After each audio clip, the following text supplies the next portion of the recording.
All right.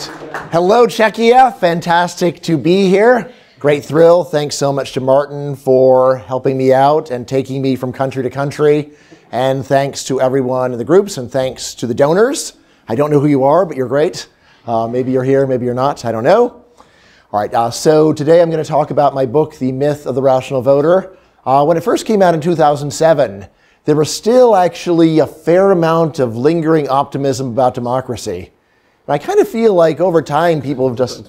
yes. I forget to add, there is a Slido link. Yes. If you want to ask some questions, we can read them after the Profesor Caplan lecture. All feel free to ask in person after the lecture. No more interruptions. Okay, great. Yes, I'm pro Slido. Slido's great. Anytime that you feel bored, don't check your phone for something else. Write a question. It's a great way to wake up. All right. So when I first wrote the book in 2007, there seemed to be still some lingering optimism in democracy. And I feel like most of that has just disappeared in the last 15 years. Almost no one really feels like democracy is going to give a great result reliably. What counts as being optimistic about democracy now is half the time my people will be in charge and that'll be okay. And the rest of the time the other party will be in charge and it will be terrible. It's like, wow, that's a great system. Half the time it's okay, half the time it's terrible. Like, doesn't sound very good, right? Is there anything better? But let me go through the original argument. Now, in these years, I feel like I have learned a lot more about what is wrong, not only with democracy, but with political thinking. And what is just so corrupt about the way that almost all human beings think about politics. And I'm afraid that includes libertarians too. So I don't want to excuse poor thinking just because it happens to lead to a conclusion that I agree with. Well, let's just start. If you go over to actual social scientists people who look at facts, right? There are people who don't look at facts, and I don't worry about them. But out of social scientists who actually look at facts, who look at results about how much people know about politics, fraction of the population that can correctly answer standard questions, what you'll see is that there is a high degree of agreement that voters know very little about politics. They know very little about economics. But many people who acknowledge these facts will still say it doesn't matter. Everything's fine, right? Which is a strange thing to say. Imagine that you are in the operating room and the surgeon says, all right, well, this is heart surgery. I'm going to cut open his skull and extract the heart and fix it. And you're like, get away from that surgeon.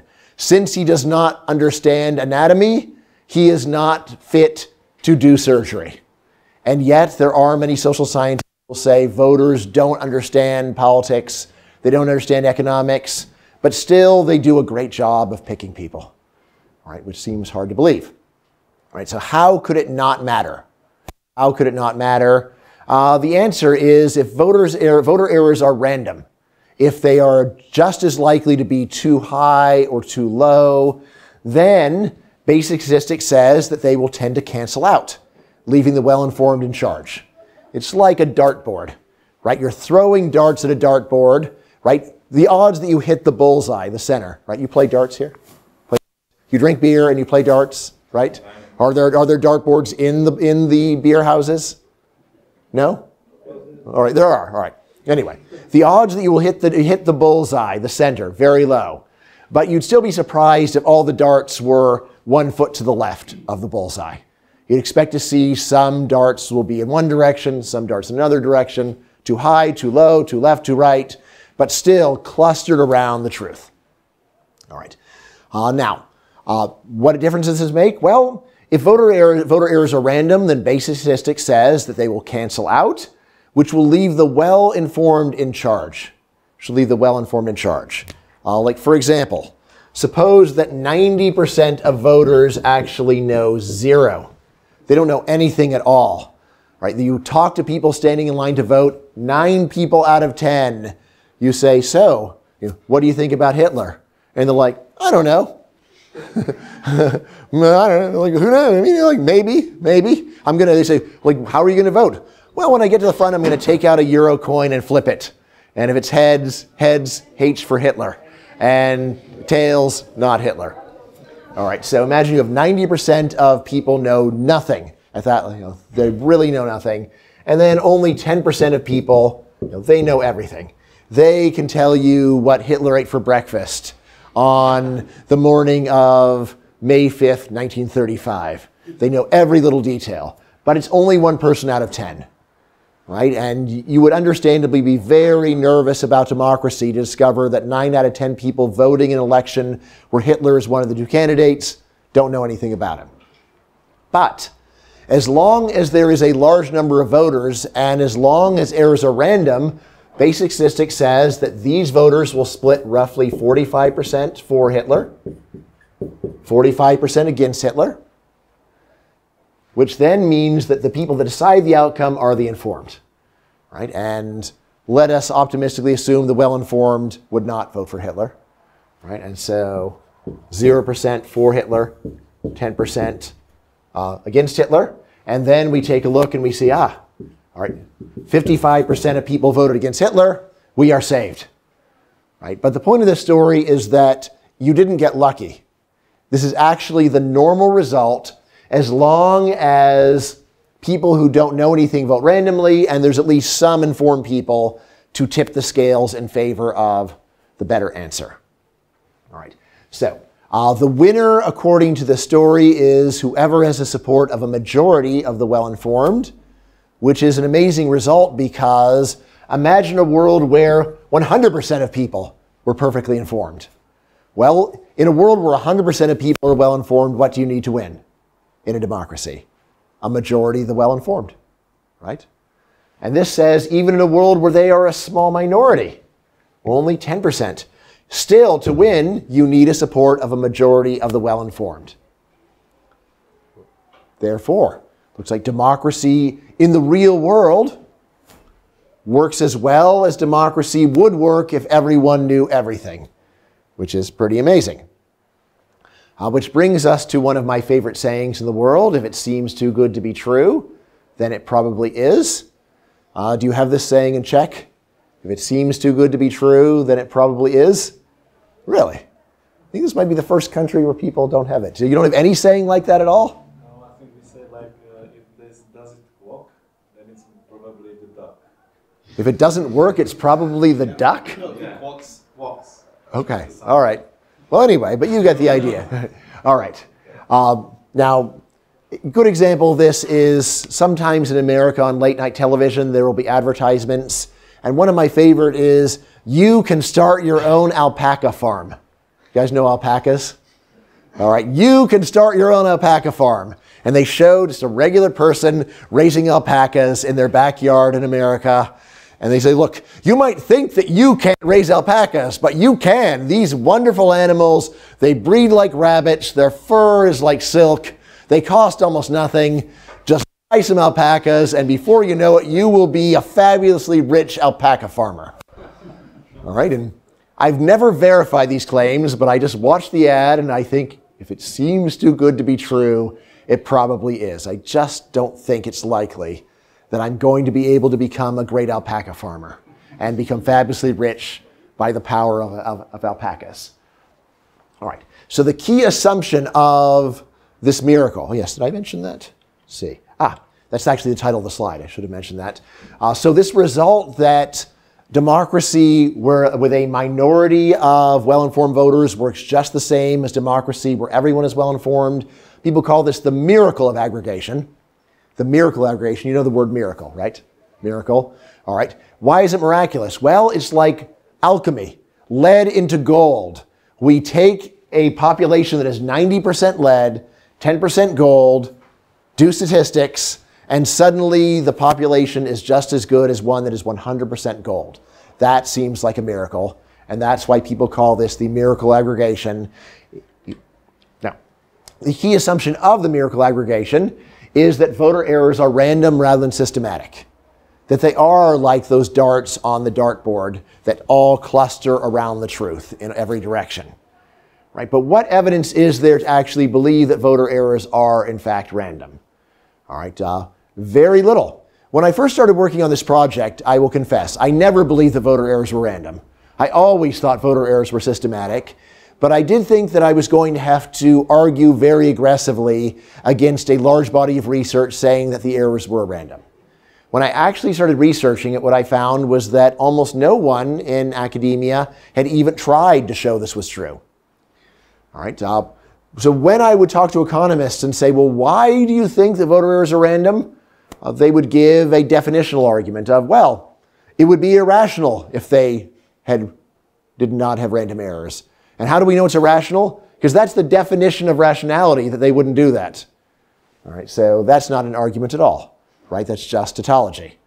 All right. Now, when I would talk to political scientists and I would ask them, so why do you believe that voter errors are random? Often I would get a look like, why that look? Is, well, we believe it because economists told us it was true. All right. Well, and you're an economist, right? All right. It does seem like the actual evidence is very weak. When I did look further, just found very little that was actually out there. All right, now there's several ways that you could test for random error. In the question and answer, we can go over some of the other methods. The one that I focus on in the book is comparisons between laymen and experts. Comparisons between laymen and experts. All right, the idea here is we want to see whether people who have not studied a subject and people who have studied a subject in a lot of detail systematically disagree, controlling for other factors. That controlling for other factors part is important because sometimes there are very good reasons to distrust experts. For example, you have a problem with your car. You go to the mechanic. Now, in America, my mechanic normally says, I have a $2,000 problem to fix. All right, and if I said, really? It's another $2,000 problem? It's always a $2,000 problem. Now, the mechanic might say, sir, are you a mechanic? No. Then who are you to question my judgment? It's like, well, I do believe that you know a lot more about cars than I know, but you also profit if you tell me that my problem is much more expensive than it really is, so I have a reason to be skeptical. All right, and that seems like a good reason to distrust an expert. Now, imagine you're talking to a mechanic in another town. He knows he won't get your business. You describe your problem, and he says, yeah, that's a $2,000 problem. Now it starts to be a bit paranoid to say, oh, what do you know? How can I trust you? It's like, well, look, I have worked in this area for years. You know that I know that I'm not going to get your business. Why would I lie? Right? And then it can be even more extreme. What if I call my dad, who is a lifelong car enthusiast, and I describe the symptoms? And then he says, yes, sorry, Bryan, you have a $2,000 problem. All right. In that case, it would seem quite crazy for me to say, why should I trust you? It's like, because I'm your dad and I've worked with cars for 70 years now.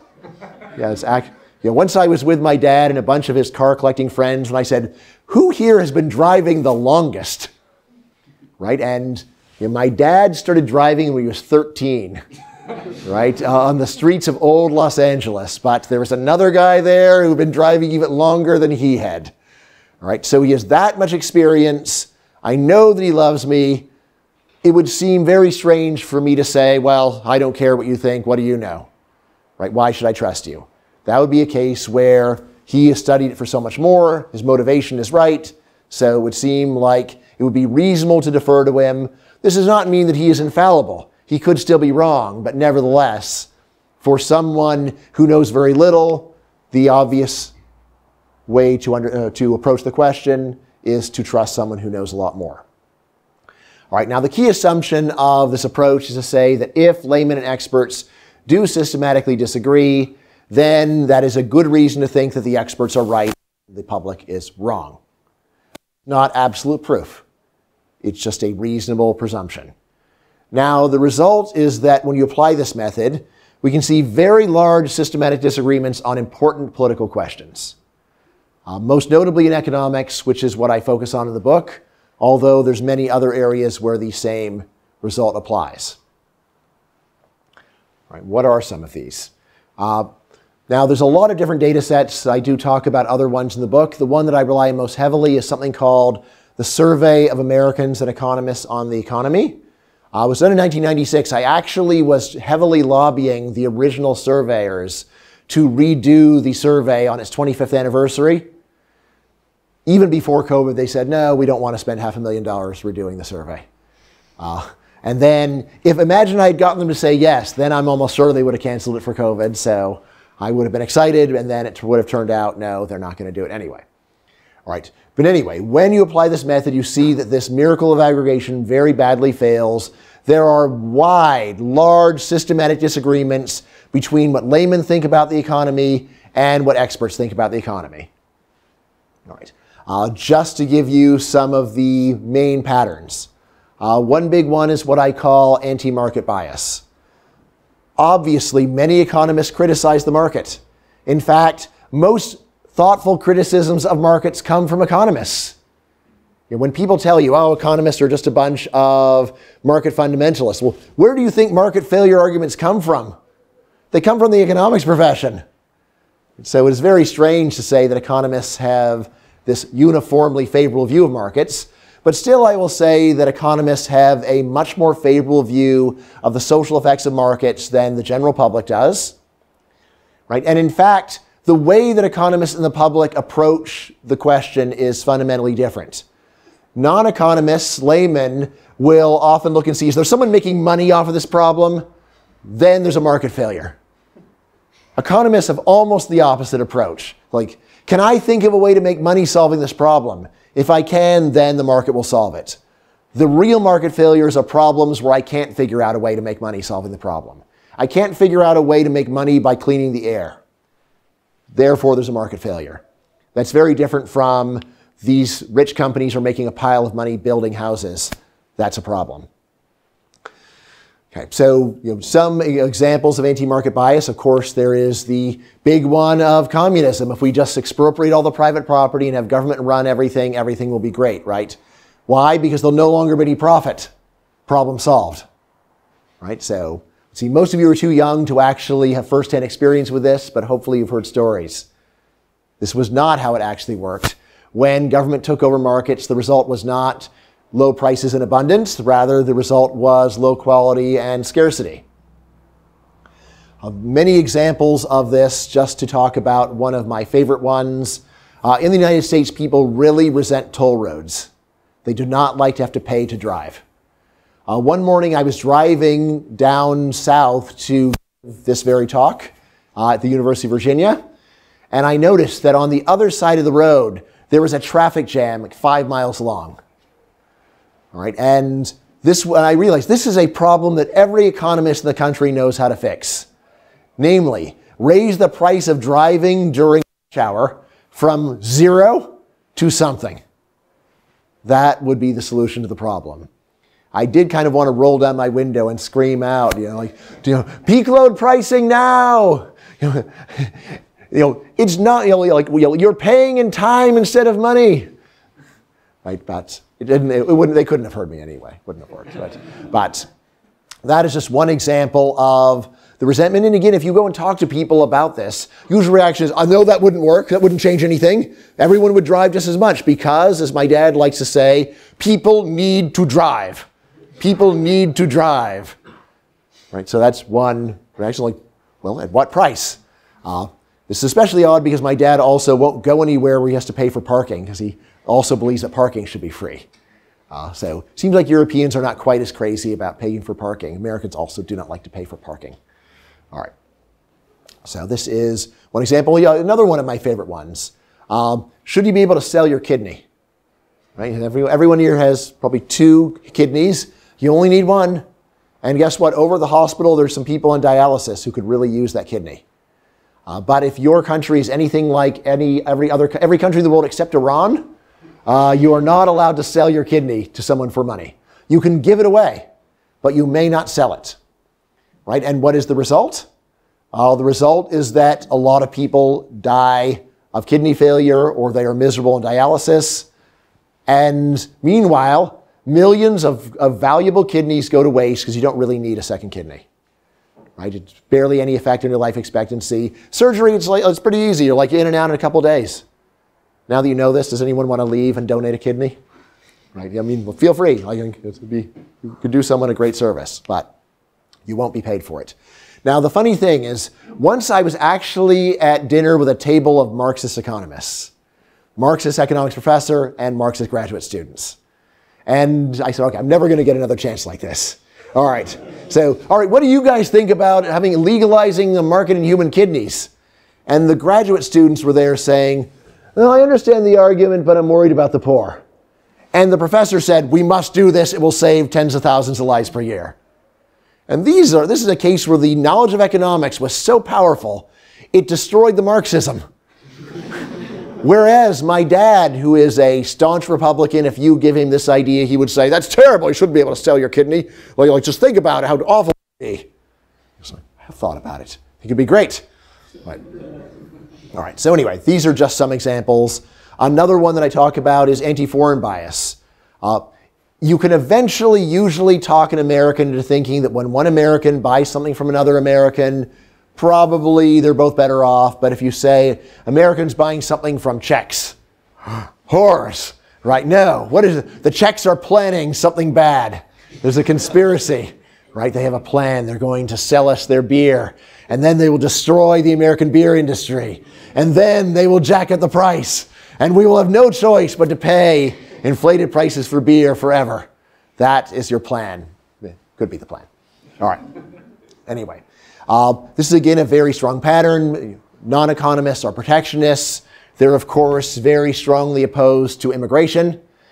This is true all over the world, really.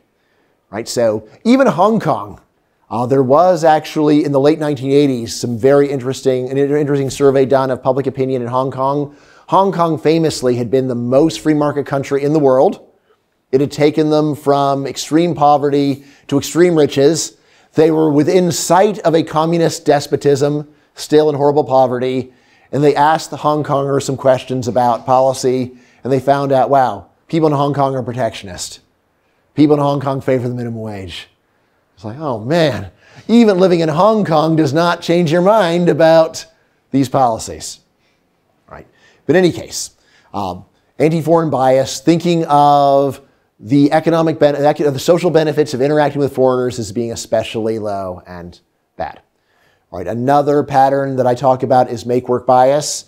This means that you think about economic performance by employment rather than production. By employment rather than production. So instead of saying, how much did we produce? You say, did it create jobs?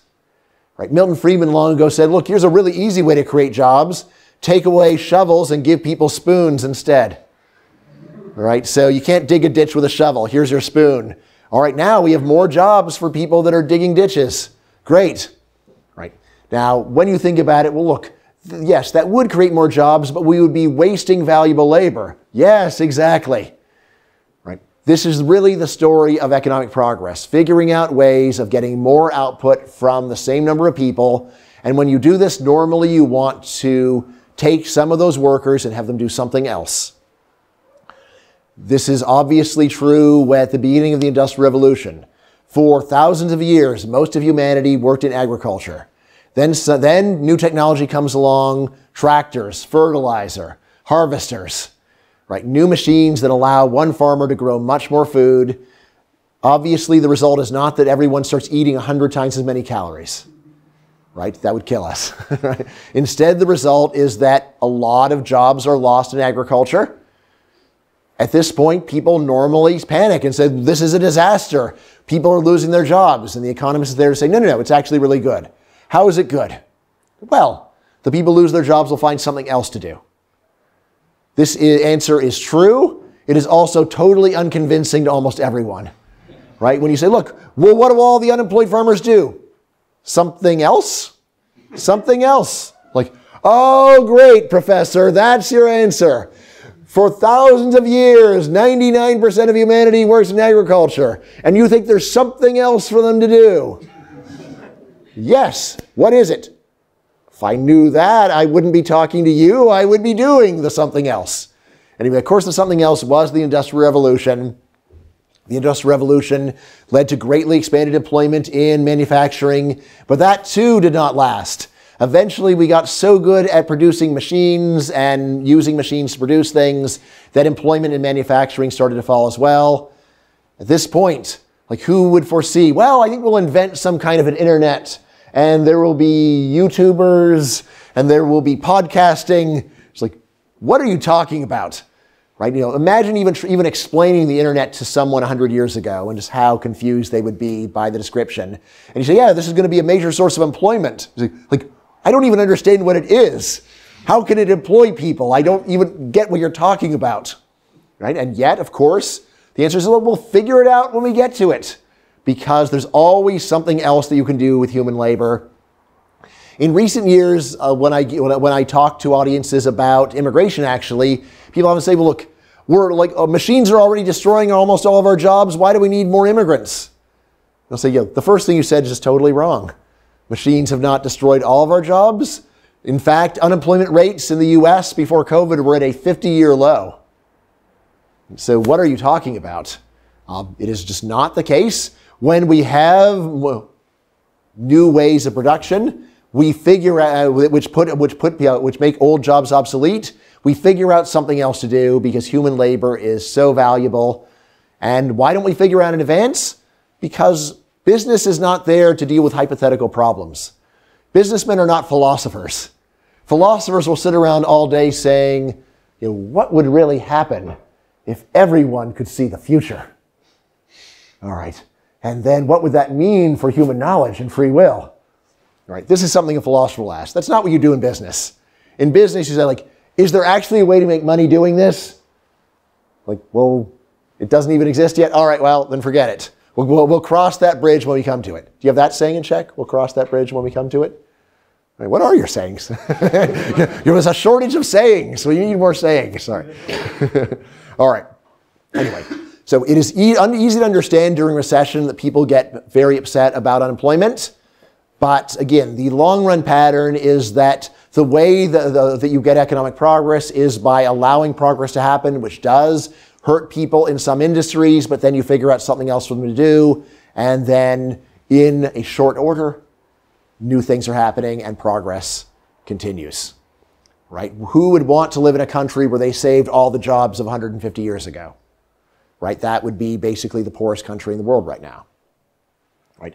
And a last one that I talk about is a general pessimistic bias, a tendency to think that the world is in decline, is bad now, and is going to get worse. Right? This is one that is very strong, where like even people who have seen a lot of progress still think things are getting worse. So I actually remember the 1980s, so I am completely astounded that anyone from my generation believes that the standard of living has gotten worse. But I meet them, and I was like, how can you possibly say that? Like, we had 4 television channels when I was a kid. 4 channels. And the reception was so bad, because this is before cable television, the only way to watch was to put your hand on the antenna to boost the signal. This is actually true. I really did this. Right? Or you could do your foot. When my brother and I would watch, there would be an argument. Who has to hold the antenna? Right? And he was 4 years bigger than me, so he had the Putin argument for why it should be me. All right. All right. Yes, this is what I remember. So I remember a world before there was any online shopping. I have 4 kids. I do not understand how anyone had 4 kids in the 1980s because it was so time-consuming to shop. Now, anytime a kid needs anything, I just go online, and within 2 minutes, it's coming in the mail tomorrow. Right? But in those days, you might actually have to go to 5 different stores shopping for a backpack. Yeah, really. Right, so this is actually the world that I remember. All right. Now, during COVID, I suddenly became sympathetic to the view that the world sucks now, because actually all kinds of things that existed a year before no longer existed. Like restaurants were not open. Like I seem to remember there was something called restaurants and you could go to them and eat, and now they don't exist.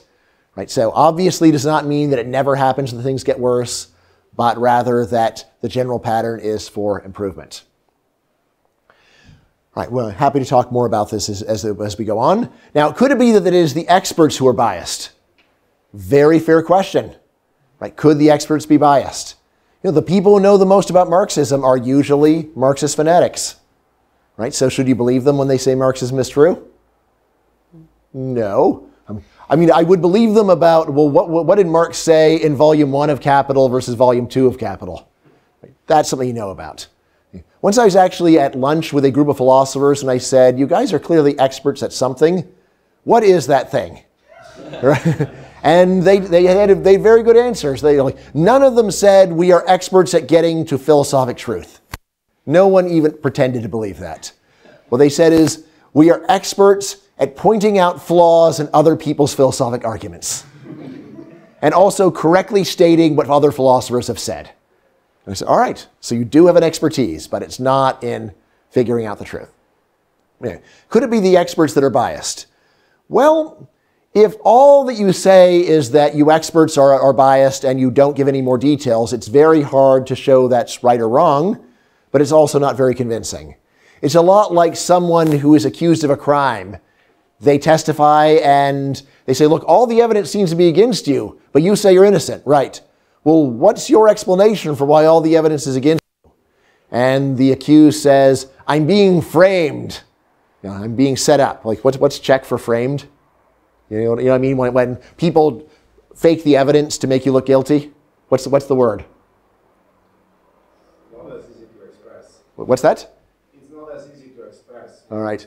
Well, like, you know, the KGB framed you. What do you say? We say something like legitimately prosecuted. Huh. All right. All right, that. All right, that.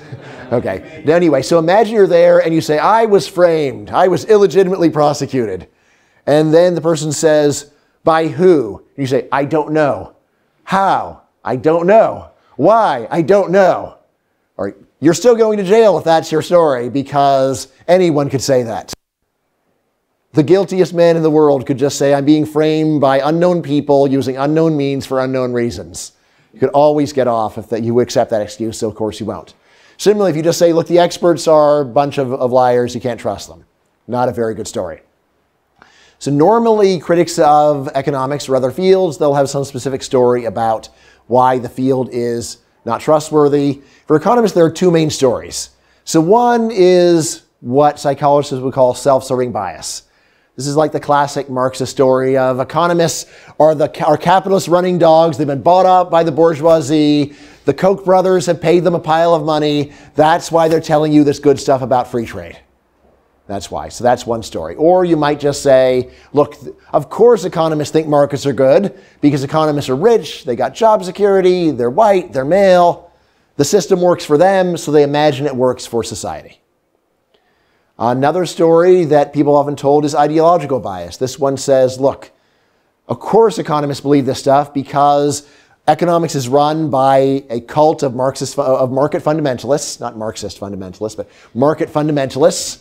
The only people who are there believe in markets like a religious faith. Their graduate students only go there if they share the faith. Anyone who disagrees gets kicked out of the profession. Of course they believe this stuff. Anyway, what is nice is that I have actual data where I can test these stories, and I can just show they're wrong. All right, so if that self-serving bias story is true, then economists and non-economists with the same income, the same job security, same race, gender, should agree. Bill Gates should think like an economist because he's so rich, right? What we actually see in the data is there are still enormous differences between economists and the public, even after we adjust for these things. Rich economists do not think like rich non-economists. Rather, rich economists think very much like middle-income economists, and rich non-economists think very much like other non-economists. The ideological bias story is even crazier because it is simply not true that most economists are right-wing. So in the United States, you'll see that when the survey was done, there were about 3 Democrats for every Republican in the economics profession. It's simply not true that economics is dominated by right-wing people or market fundamentalists. The only reason anyone believes this is that if you go to a sociology department in America, there will be 30 Democrats for every Republican, or 50. Then they go over to the economics department and they say, look, you've got 1 Republican for every 3 Democrats. That's a ridiculous right-wing religion over there. It's like, all right, well, or maybe it's a ridiculous left-wing religion over in your field. Maybe that could be true. All right. Now, since I did go to Princeton and I met a large number of regular economists, I can actually tell you, here is the typical biography of an American economist. They start off as a normal left-wing teenage intellectual. Then they go and learn some economics. It does not turn them into a Misesian. It does not turn them into a libertarian. What it does is they learn some economics and they say, some of the more extreme left-wing views were overstated and they're not really true and we would be foolish to pursue them. And that's where they end up.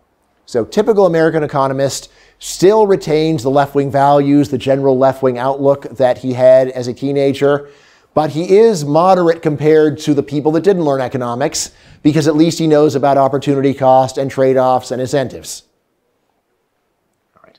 So again, this ideological bias story doesn't work at all because the premise is just wrong. The premise of self-serving bias that economists have high income is at least true. Which, by the way, at least in the United States, I like to tell my students, if you're an economics major, here's the good news. Economics is the highest paid of all the easy majors. It's the highest paid of all the easy majors. We make less money than computer scientists and electrical engineers, but those students have to work. Those students are killing themselves in college. Economics students still can drink the beer and have fun. And then they make almost as much money as the engineers. So I don't know if that's true here, but probably. All right. Now, there's an old joke that says that an economist is someone who sees that something is true in fact and then asks, yes, but is it possible in theory? Is it possible in theory? Okay. Now, there is a standard story that already existed in the field of public choice or political economy when I wrote the book. And this story just says it's rational ignorance. It's rational ignorance. All right. So the idea is, look, there is very little payoff to learning economics for voters, and so they just don't know. They just don't know. They don't understand, and that's the problem. This story, though people have said it many times, I argue in my book, it really does not fit the facts. Part of it is theoretical, where normally models of rational ignorance start by saying that error will look like the dartboard. All right, so they do that. But here's the real problem. All right, it does not explain why the uninformed are not agnostic. All right, you know about agnosticism, right? Is that a cognate? Agnostic? All right, so suppose that you've never studied economics. What would be the reasonable thing to do? To say, look, I've never studied it, therefore I don't have an opinion on it. I'm agnostic. When do you actually meet these economic agnostics in real life? Basically never. All right. It doesn't matter how little a person has studied economics. They still have strong opinions. Right? In fact, they may even say, look, I've never studied economics, I've never read a textbook. It's like, and then the next sentence is not, so I don't have an opinion. Instead, it's like, but let me tell you how international trade really works. The Chinese are selling us cheap toys and ruining our toy industry. This is my dad. Yes, right. And the fact I have a PhD in economics means nothing to my dad. He couldn't care less. In fact, it just makes him embarrassed for me that I don't understand what he understands about the horrors of cheap Chinese toys. All right. So, in general, for many topics, if you've never studied it, you will be agnostic. If someone says, tell me about the monarchy of ancient Samaria, if you've never studied, you probably say, well, really don't know anything about it. So, or like, what's the Czech word for yes? Well, actually, I learned that one. It's ano, right? Ano, okay, I know that one. All right, the Czech word for, let's see, maybe. I've got no idea, right? And I don't have an opinion. I'm not going to say, it's definitely vielleicht, right? Definitely. It's definitely that. And anyone who disagrees with me is a fool. All right, that would not be my reaction. And yet, in fields of economics, politics, people have very strong opinions, even though they will often admit they barely even studied it. That's weird. It's bizarre, really. Like, well, if you never studied it, why do you have an opinion? It's like, well, because I'm angry, that's why. Which gets us to our next point. Rational ignorance does not explain the emotionalism. When people talk about economics, politics, anything of this kind, almost everyone is quite emotional about it. Right? And why? Do you think this is a good way to get to the truth? Have you ever been struggling on a math test and you say, hey, I've got to get really angry at the math if I have any hope of solving it? No, at least not me. Whenever I've had trouble on a math test and I start to sweat, yes, and I would sweat a lot. I would sometimes leave a whole trail of sweat on the test. I said, calm down, Bryan, calm down, calm down. You can do this. Why calm down? Because that is how you get to correct answers. It's not perfect, but it is a state of mind you want to be in for getting to the truth is a state of calmness, of equanimity. You don't want to be angry at the problem. You don't want to be really sad about the problem. You don't want to be afraid of the problem. Just calm down. Let's just think about this calmly. Right? And yet, you almost never see that in politics. And remember what I was saying, that a lot of these problems apply to libertarians too? Yeah. Have you ever seen libertarians screaming about politics? Getting really angry on the internet? Screaming at other libertarians, you're not a real libertarian, you're terrible. Like, this is not the way forward. This is not how we get to answers. The way we get to answers is by calming down. All right. So, an example that I often think of is the case of the tariff, protectionism. So if rational ignorance were correct, you would go to a typical person and say, so what do you think about the tariff on Mexican oranges? And they would say, like, I didn't know there was a tariff on Mexican oranges. No opinion. Or, what's a tariff? Or they might say, well, what's Mexico? All right, these would be the kind of responses you'd expect if rational ignorance were correct. Instead, the normal response is the one you get from someone like my dad. Like, it's about time we finally got tariffs on Mexican oranges. It's too little too late. It's the only possible way we could save ourselves. My God, we got to go really hard on this one. Show the Mexicans who's boss. Right? That is the way that my dad sees the issue. And again, if you say, yes, but what about all this comparative advantage stuff in the textbook? He doesn't go and say, well, I think that John Stuart Mill's terms of trade argument adequately refuted that view. Now, my dad doesn't have any idea what comparative advantage is. Just never heard of John Stuart Mill. He doesn't know what the terms of trade argument is. He couldn't explain any of this stuff. And again, it's not because he is dumb. My dad is a PhD in electrical engineering. It's because on these issues, he doesn't think. He chooses not to think. He doesn't use the methods that he would use on an airplane or a car. Instead, he just gives in to emotion. Now we come to the story that is the one that I push. Similar to rational ignorance, but psychologically different. Call this rational irrationality. And again, this is a question which is actually inspired by my own dad. Why would people be rational some of the time, but not at other times? My dad, on issues that he actually wants truth, he is cold as ice. Like, what's wrong with this car? Right? He doesn't get angry. He doesn't get afraid. He says, well, let's look at it. What are the symptoms? We'll open up the hood. Let's take a look. Right? But on the other hand, there's other issues like economics where he has no interest in learning any facts at all. In fact, when I've shown my dad, say, like a book like this, it's like, that doesn't look like something I'd agree with. It's like, well, do you only read things you agree with? Yeah. How do you expect to learn anything new? What is there to learn? I already know it.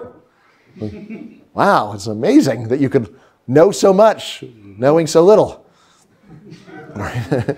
All right. So anyway, my answer, what's going on with my dad? Of course, not just my dad, right? And my answer is this. You can think about irrationality as a good that we use to protect comforting beliefs from reality. Right? So we could actually go and draw a usual demand curve here, where we have quantity of irrationality on the x-axis. You guys have seen a curve like this at some point before.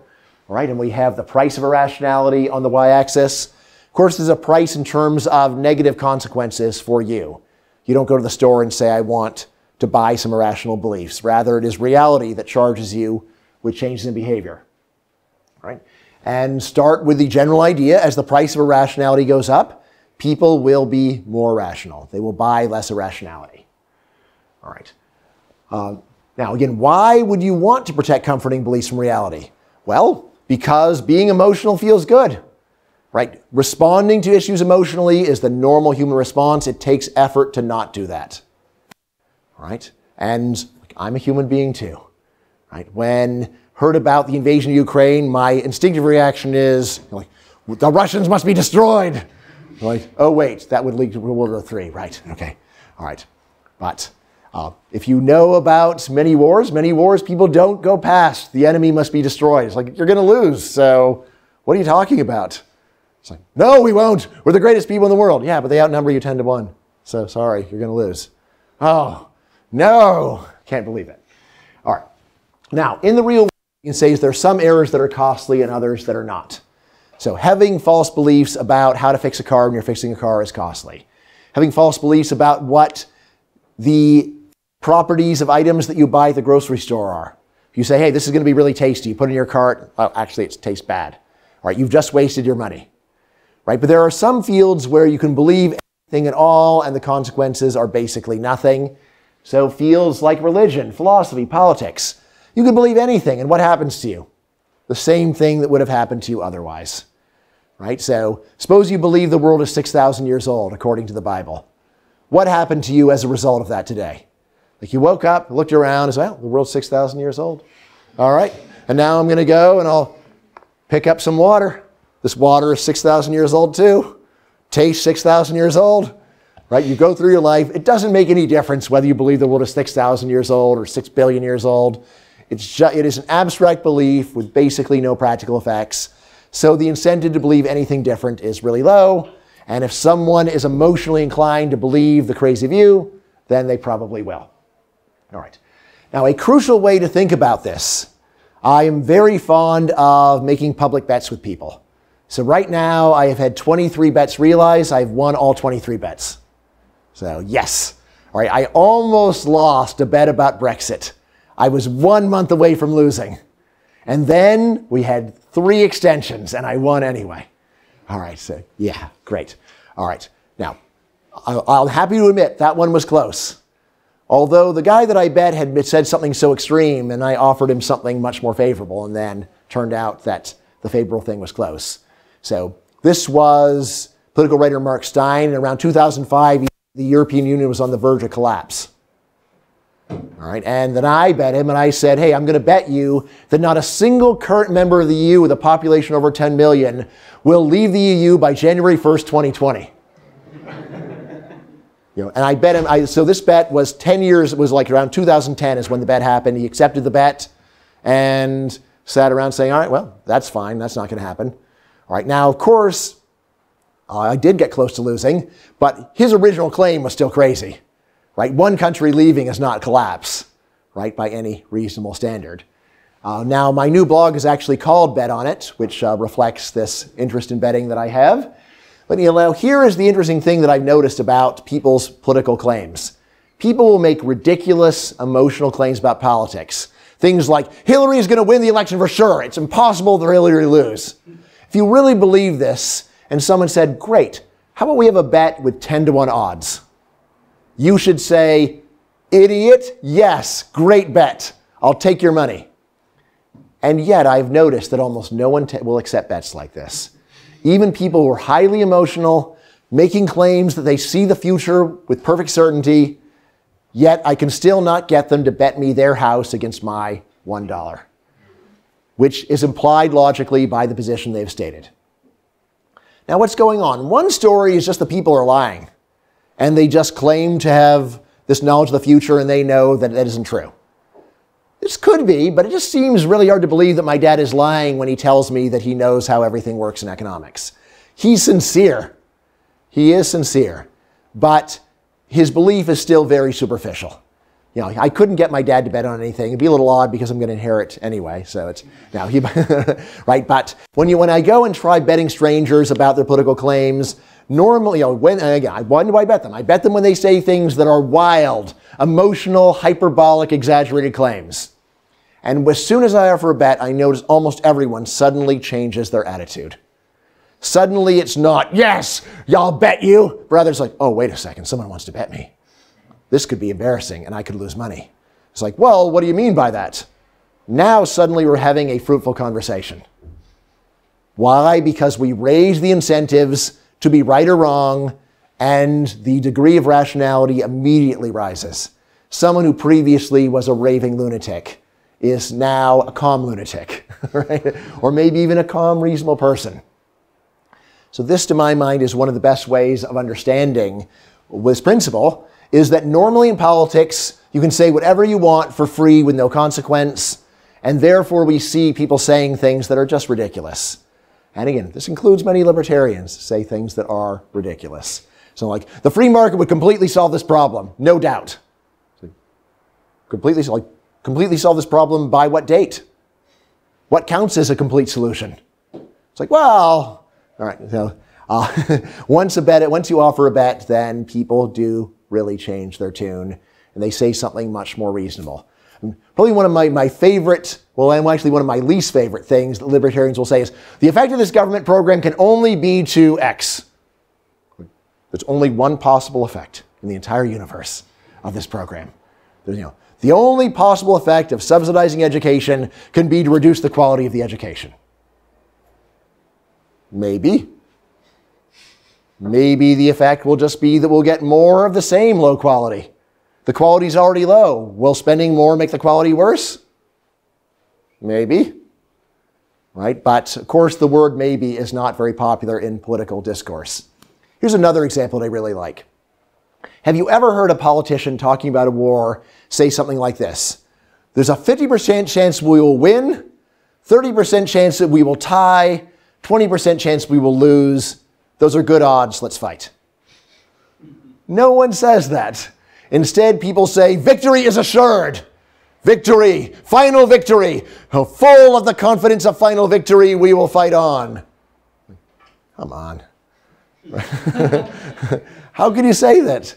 Well, again, one possibility is that people are just being dishonest. I think probably the politicians themselves are actually lying. They know that it's not assured. But with the normal followers, when they say this, I think they're sincere. Or when they don't say this, rather, I think they're sincere. It's just that they are not willing to bet on the outcome because, yeah, once you bet on the outcome, it's, well, let's go and bet on victory. And victory defined by who? Well, how about we go and use whatever the top 5 newspapers of the world say a year afterwards, something like that. Okay. All right. Now, let's see. Now, why is this inefficient? Why is this something that economists should complain about? All right, and the answer is that while the private or the selfish cost of voter rationality is near zero, the social cost can be very big. My favorite example of this is the slogan the Nazis were elected on. Anyone know what their winning slogan was? Yeah. National Socialism means peace. That was their slogan. They had other slogans. That was the big one in 1933. National Socialism means peace. All right. Now, here's the interesting thing. What happened to Germans who believed that slogan? Well, World War II, and yes, a lot of terrible things happened all over Europe, but it didn't work out well for Germany either, did it? You guys know what was done to the ethnic Germans in Czechoslovakia? Yes, massive ethnic cleansing. About 1.5 million ethnic Germans died after the war was over from the ethnic cleansing. Heard about this? Great book, A Terrible Revenge, worth reading. All right, anyway. So you say, well, what happened to the Germans that believed the slogan? Yeah, well, they got a terrible result. Guess what happened to the Germans who did not believe the slogan? What happened to Germans who voted against Hitler? The same thing as that happened to the Germans who voted for Hitler. Why? Because one vote does not actually change the outcome of an election, except in extraordinarily rare cases. I've often had an argument with my colleague Peter Betke, where he says, hey, Bryan, you're saying we get the government we deserve. I say, no, Pete. I'm saying we get the government they deserve. That's the difference. All right, the private cost of voter rationality is near zero, but the social cost is enormous. What was the result for Germany of a large number of Germans believing that National Socialism means peace? It was the destruction of their country. And yet no one regular German could have done anything about this. Hitler could have done something about it, actually, but as you probably know. But typical German voter, no matter how he voted, he was not going to be able to change that outcome because he's just too small. And so while the private cost of voting one way or the other is near zero, social cost is very large, this is exactly like something else economists have talked about, which is air pollution. Suppose that you drive a lot on one day. When you wake up the next morning and you smell the air, you go, wow, the air smells worse because I drove a lot yesterday. No, your effect on the air is microscopic. You don't notice the difference. And yet, if everybody drives a lot, what happens to the quality of the air? Then the air is really bad. Same idea. For the individual, the cost of voter rationality or air pollution is near zero.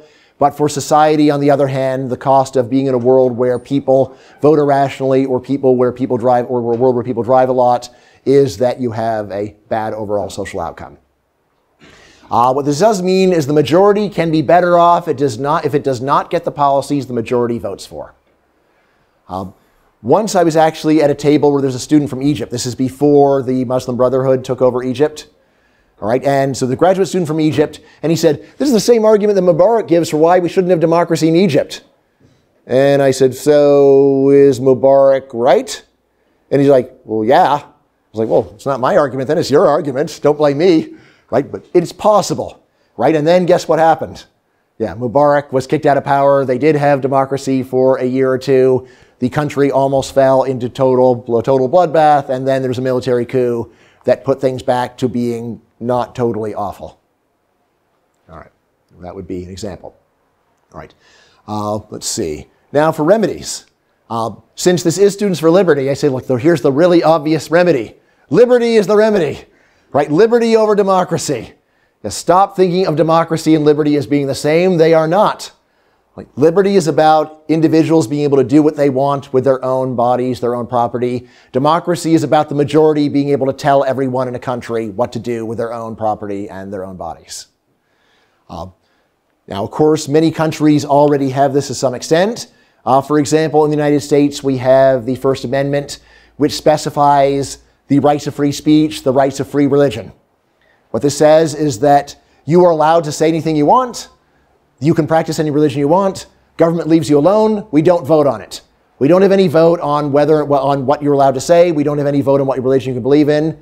So in the United States, we do not. So in Germany, I know the government actually will collect taxes from you for your religion. Do they do that here? All right. So better. They can. Yes. They do. They can, but it's upon you.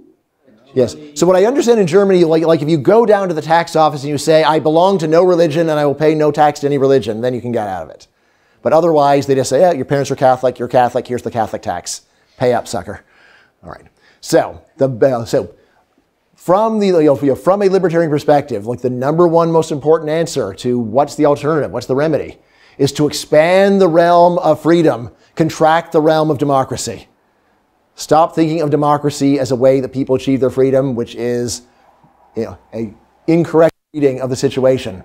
A world where you have to do what a majority says is not a world where you are free. It's a world where you're a slave. Right? See Robert Nozick's Tale of a Slave in Anarchy, State, and Utopia, where he says, yeah, like, imagine that you're a slave of a collective. Does that make you feel better? Right? So there's a large collective, everybody votes on what you have to do every day, and whatever the majority says, you have to do. And then Nozick says, all right, suppose you also get a vote, but there's 1 million people. Does that change your life at all? Not really. All right, now other remedies, of course, are other things that libertarians have long been fans of, things like constitutional limits on government, separation of powers, federalism, and so on. All right, so let's see, I think that's the official talk. Just to tell you a little bit about what I've been thinking about since then. I think I kind of knew about this before, but I didn't really appreciate it. So since I wrote the book, I have spent a lot of time thinking about what psychologists call social desirability bias. Simple version. When the truth sounds bad, people lie. And if the lies become common enough, people actually start to believe the lies. Very simple example would be, am I fat? Am I fat? Well, there's only one polite answer to that question, right? It was, no, you look great. You're fantastic. All right. Now, maybe I'm not fat. But the point is, there are questions where there's only one socially acceptable answer. And when there's only one socially acceptable answer, you really have to worry that people are just saying things that are not true and trying to act on them and trying to have policy based on things that are not true just because it sounds good. Right. So I have a lot of blog posts where I've explored social desirability bias, but I think this really is a great unifying concept for understanding politics. So trying to give more details to what it is that people are emotional about. People are emotional about policies that sound good even if they don't work. Right? Things like, oh, education should be our highest priority. Education's the most important thing. Like, no, it's not. Food's more important than education, obviously.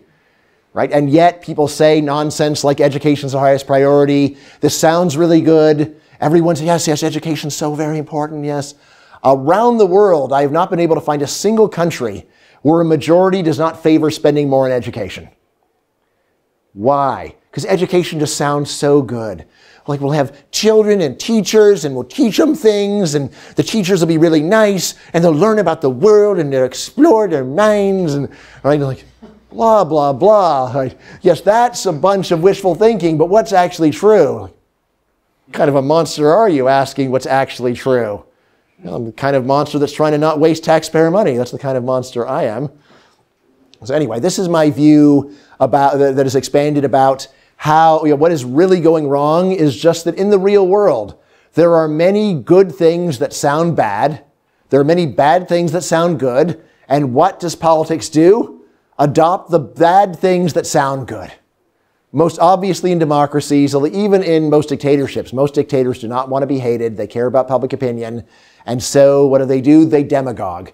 They say a bunch of lies that sound pleasing to the ear. Things like, our people are the greatest people in the world. Like, that can only be true for one people. What are the odds that it's us? Like, why would you even think it's us? Like, what's the argument? And yet, of course, you're not going to get elected for office in any country by questioning the greatness of your people. Right? It's like, my opponent claims we're the greatest people in the world. I see no evidence for this. In fact, I see much evidence against it. Right? You're not going to win. Right? So this is what I think of as the unifying concept behind so much of what's wrong with democracy. So I'm happy to talk about that more. But to this point, let me turn it over for questions. Thanks very much.